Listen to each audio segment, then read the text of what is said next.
This is Jared Parry for Boxing Social in association with Empire Fight Store, Forged Irish Stout and freebets.com. Delighted to be joined by the baddest nerd on the planet, Brandon Scott. Here we are down the rocks, Jim. The comeback is on. It's on. It's mad the name, the baddest nerd on the planet. I was having an interview last week and someone said the world's baddest nerd. And I had to stop him in his tracks and I said, whoa. I said, it's the baddest nerd on the planet. I said, tomato, but world's baddest nerd on the planet. I'm the baddest nerd on the planet and I'm ready to come. Return of the Jedi, we should say, April 13th. You say April 13th. It's been a long layoff. Obviously, we're back now. The Jordan Gills, Alpha Barrett Undercard. How excited are you to get back in the ring? Static. Does static mean excited? Oh, yeah. Yeah, I don't want to use the wrong word then. But yeah, I'm ecstatic. I'm excited to come back April 13th. I can't wait. It's been a long time from a couple of months ago being bedbound, couldn't walk, struggling to fart. I'm now ready to come back and kick ass April 13th. Struggling to fart because they took bone out of my hip. For the context, it's painful. I was going to say, talk to us a bit about that. Why have they taken bone out your hip? Obviously, you had a serious operation. You did say that you were told that you might have to even retire if you didn't have this operation. Can you just talk to us all about that whole process in the last 6 months? Yeah, so I'll go back to the start, because how it played with my mental health a little bit, because, like you said, it was almost like I exploded on the scene. From April, when I fought on the Joe Cordina versus Rakimov card, a couple months later I signed with Matchroom, then I'm flirting with Ebanie Bridges online, don't have a chance, but still flirting with Ebanie Bridges online, and then I fight on the Anthony-Joshua undercard. I'm scheduled to fight out in Monaco. Life's great. All this has happened in the space of a couple of months, and I'm like, life couldn't get any better. Skyrocketed up in an upwards trajectory, and then all of a sudden I'm being told that I may need to retire. I'm bedbound because I've just had an operation, not knowing if my hand's going to work. It plays with your head so much. It's a crazy thing is now things can go from being so good to so bad so quickly. But I now know to appreciate the good days as much as the bad days, and I'm ready to come back and kick ass on April 13th. So it's quite an important message, but we are all excited to see you back. Like, you mentioned there, Cordina Rakimov, you stole the headlines in the week. Everyone was saying in the week, Brandon here, he's got everyone smiling, but can he really fight? Ronaldo Caína, that's him, he was your opponent, and you showed that you could. But then if you actually look back on that victory now, and what we all know now, you're basically fighting with one hand. Yep. So what can we expect now that you've got two hands? Pain. Clubber Lang voice, Rocky 3, pain. Look, I speak a lot, I do a lot of crazy things, but at the end of the day, I'm a boxer. If I can't fight, all this comes to nothing. My coach, Gavin Rees, was a former world champion. He won every belt there is to win. Gavin over there, he'll tell you, I hope he'll tell you, Gavin likes to play tricks, he'll probably tell you that I'm shit or something. But he has all the faith in the world in me. Gavin, have you got faith in me? Nothing. Gavin's got all the faith in the world in me, and the fact I've got the confidence I get from Gavin, who was a world champion, he's been there, he's done it, he tells me what to do. I'd be arrogant and stupid to think that I know more than him, so he's clearly got a formula that works, so I just do what Gavin tells me. I take a spoonful of cement and harden the fuck up, and I train hard, and it's going to show on April 13th. It's going to show all the hard work, all the struggles I've had to overcome. It's going to pay off. So you mentioned there, Gavin Rees, one of the 13 Welsh world champions we've had. How inspiring is it to have someone with such a big history in the Welsh sport in your corner, moving your career forward? It's a privilege, but at the same time, I'm petrified of him. They say there's no like sometimes boxers have coaches, right? I've only ever been dropped once in my entire career, once, and that's by Gavin. The nicest body shot anyone's ever landed. The only time I've ever been dropped is by Gavin. So if there's any way to earn someone's respect, it's by your coach beating you up. So having someone as good as Gavin in my corner, it's amazing. I got a great team around me. We're all like friends, even down to my manager, Lee Eaton. We all take the piss out of each other all the time. It's banter and it's good. That's how I like it. I don't want to take life too seriously. I like to enjoy. And I've got a very, very serious but very silly team around me. And I love it and I wouldn't change it for the world. I was going to say, with Welsh boxing, obviously, it comes and goes really. Like we had the 2 big nights, the 3 big nights in the last 2 years with started with Chris Eubank Jr., Liam Williams, then Joe Cordina, Kenichi Ogawa, then we had Cordina Rakimov, and it started to bring the talent through. Do you think it is like you could now be the next flag bearer to bring big shows back to Wales and then start getting the young talent through? Because they've seen you on the big cards, you've got the contract with Matchroom as well. Do you think this could be the key to opening more doors in Wales for big shows? Yeah, definitely. I truly believe in my ability, and I think I will be one of the. I say the next big thing to come out of Wales. When my time comes, I will be the next big thing to come out of Wales. I mean, I appreciate there's not. I think so far it's only me and Joe Cordina signed with Matchroom from Wales. So I'm aware that I'm not big enough yet to bring big shows back to Cardiff, Swansea, Wales. But one day I will be. So until then, I'm just going to have to third wheel on some shows, get my name out there, build my profile, and one day I will bring big boxing back to Wales. I will entertain everyone, and I will bring this country the recognition it deserves. So obviously, before bringing big shows back to Wales, you featured on massive undercards. Obviously, the last one, Anthony Joshua. Sorry, I see Gavin laughing in the corner of my eye, and it's putting me off. Gavin, you're a knob. I'm laughing at you. Well, they're both laughing, and it's setting me off. No He worries. has laughing with his fingers, mate. I can't tell. But no, obviously your last fight was obviously on the Anthony Joshua undercard. Now it's massive to fight on an AJ card.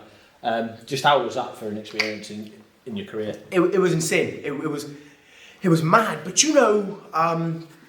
looking back, that was one of the best memories of my life. Because one of the biggest achievements of my life. But during that week, I hated it because I've never been one to succumb to pressure. I've thrived on pressure usually, but that week I had a lot. Obviously, the fight was sprung on me within a week's notice when I was in Magaluf having a good time with my family and my friends. And all of a sudden I'm boxing on the Joshua undercard, and usually you visualise you fighting on a card, and it's like, you build up to it, but I had all of it thrown on me within a week. And I think it was so much to take in. And it was my first ever time I had my opponent chatting, online saying that he was going to beat me and I wasn't ready, and I've never experienced that before. To experience that on the same time as being on the biggest platform in the world, let's just say I had a fair bit of stick from the press conference, that infamous day where it caused so much, everything, everyone was speaking about me and there was so much going on, and I felt like I wanted to pull out. It was that much. I nearly succumbed to pressure. If it weren't for my dad and Gav helping calm me down, there's a good chance I wouldn't have fought on that because it was just so much. But looking back now, that's so much character building, so much experience. Now I could have everyone in the world telling me this. I wouldn't care. There's so much experience, so much character building that now I think the build up to that fight did me more good than the actual fight itself. Because now people can say what they want. It will mean nothing to me. You did say that your opponent was talking a bit online. Now I looked the other day on Twitter, and I seen that he said on Twitter the other day, I think he responded to it, he said, I could have beaten Brandon easily, it was one of my easiest nights. Now, what did you think of all that? Obviously only just coming out, I think it was about a week or two ago. Look, shoulda, woulda, coulda, man. Shoulda, woulda, coulda. I mean, I feel sorry for him more than anything, because I think that was just more of a cry for attention. He can say, I was being a good journeyman. Well, you either be a good fighter or a good journeyman. Don't. Shoulda, woulda, coulda, man. I'm sorry your dreams didn't come to anything. I'm not going to mention his name because I don't care.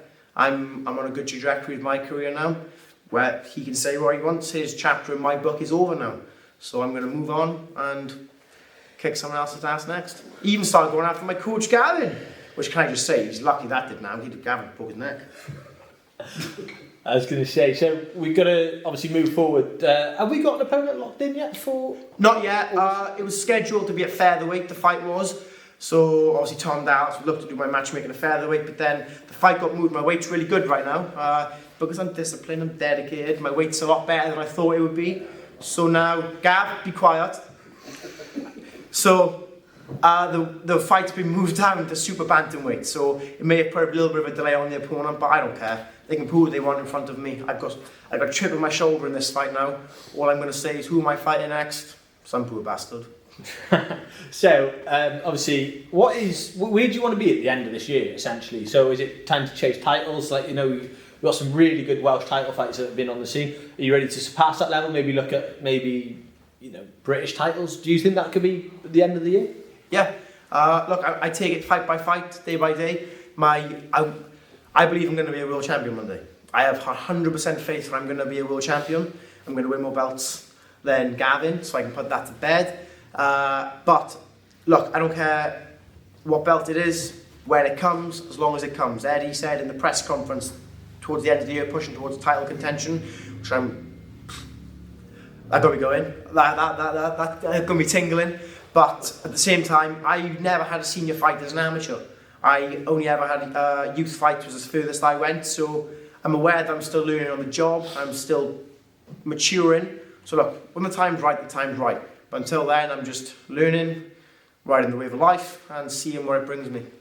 Another one I want to bring up, you mentioned you were flirting with Ebanie Bridges. Now, you were on the George Groves boxing podcast where you said that you and her are sorting something out for an entrance. Yeah. Is that going to be April 13th? No, because I believe that's the best ring walk in history. I think it's legendary. It's so good what I've got planned. She knows it, she agrees, but I'm still before the bell right now. So I'm saving that for a special occasion, because there will be a time when that, mark my words, you heard it here first on Boxing Social, okay? It's going to be the best ring walk in the history of boxing. It's amazing. But I'm saving it for a special occasion. I've got plenty of good things planned for this next fight week. I've got plenty. I take the fight very seriously, I take my training very seriously, but I'm also very childish, and I've got loads of little gimmicks planned. I always will. But I'm saving that ring walk for the right time. I want to ask you about someone who was in your corner in your last fight as well, Sonny Edwards. Yep. Obviously, what a lot of us would have seen on social media, you put a photo of yourself and him during, I think, was it Vasily Lomachenko fight week? You know, and then all of a sudden he's in your corner. You went out to America as well for his fight and all this stuff. What influence has Sonny had on your career? Oh, he's great. Sonny's great. I think Sonny, you can learn so much of Sonny just by his persona, the persona he gives off, and how he oozes confidence. Take the boxing away from it. He doesn't believe a man on the planet could beat him, and that level of confidence is what you need to be the best. You know, I learned so much off Sonny, but he's going to be in my corner for my next fight too. I've asked him, he's coming in my corner for my next fight. That's just mad. Like I said, it's funny how life works out sometimes, isn't it? It was August of 2019. I met Sonny Edwards in the weigh-in, had a picture of him, and then August 2023, I had a picture of him after I fought in the same arena that Lomachenko fought in. I was mad, so it just came in my head. I got to say this. Do you remember Martinez boxed Charlie Edwards? Yeah. And obviously, the whole fight happened with the controversial knockout and all that. And he was standing by the bar, and I seen him, and I ran over to him and I asked him for a picture, and I was like, "Oh, Matt, can I have a picture with you?" And he went, yeah. So he had a picture with me, and I was very, very happy with that. And then I remember after I fought on the anti-Joshua undercard, I was standing in the exact same place that Martinez was, and some little kid ran up to me with the same look in his eye that I had with Martinez, and he went, Brandon, can I have a photo with you? And I was just like, it just clicked in my head. I was like, what is going on? I even looked at my father as if to say, I spoke with my eyes. I was like, how mad is this? Life's a funny thing, man. It's crazy how it works out sometimes. So, yeah, the people who I've got to know through this journey is mad, and I'm looking forward to seeing where else it brings, because it's still so early. I still haven't... The Cordina card wasn't even a year ago yet. How much has happened in a year? It's like a lifetime worth of stuff. So I dread to think what's going to happen in the next 10. I'm going to have to ask you about some fights coming up. Obviously, May the 18th, we've got the big one everyone's talking about.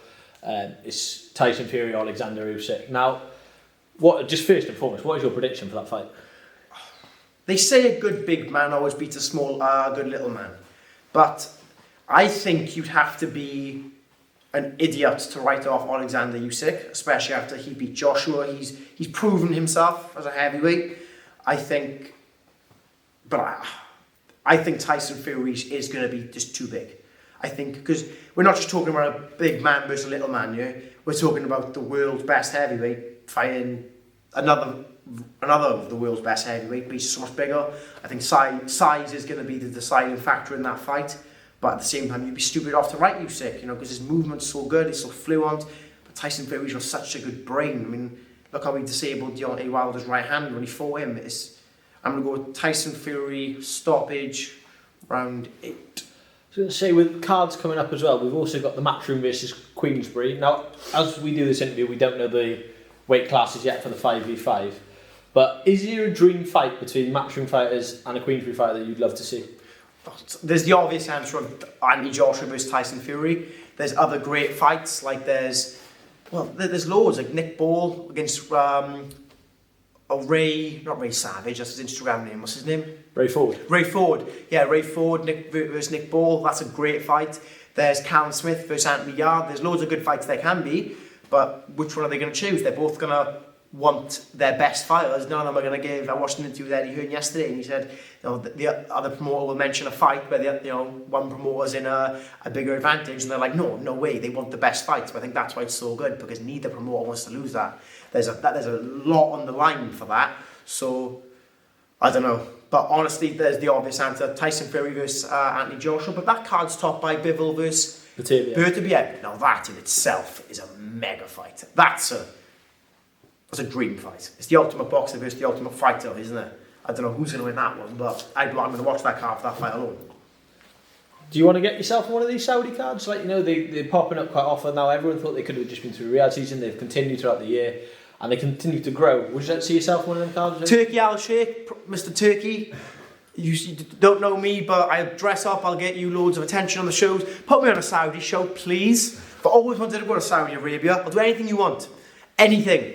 Get me in a Saudi show and I promise you, you will not regret it. Or Eddie, can you speak to Turkey Al Sheikh for me? Thank you. I think that answers that question. So I'm just going to wrap this up. So basically, down the camera, your promoter Eddie Hearn, you know what he's like, how he likes to advertise his shows and his cards. Give us your best Eddie Hearn impression. Tell us why we should all tune in to watch Brandon Scott on April 13th. Eddie Hearn impression with the accent? Yeah, go on then. No, you said impression, okay, so testing 1, 2. Right, I've got my favourite fighter here, Brandon Scott, right? He is nuts, he's amazing. I can't believe how much of a good fighter he is. And honestly, I love him. I love him, he's my favourite fighter. And he's going to be a world champion one day. I promise you all that. He's the best fighter I've got. I love him and he can do it all. He can fight, he can entertain. And now he's going to show everyone what he can do with 2 hands, 2 hands. Tune in.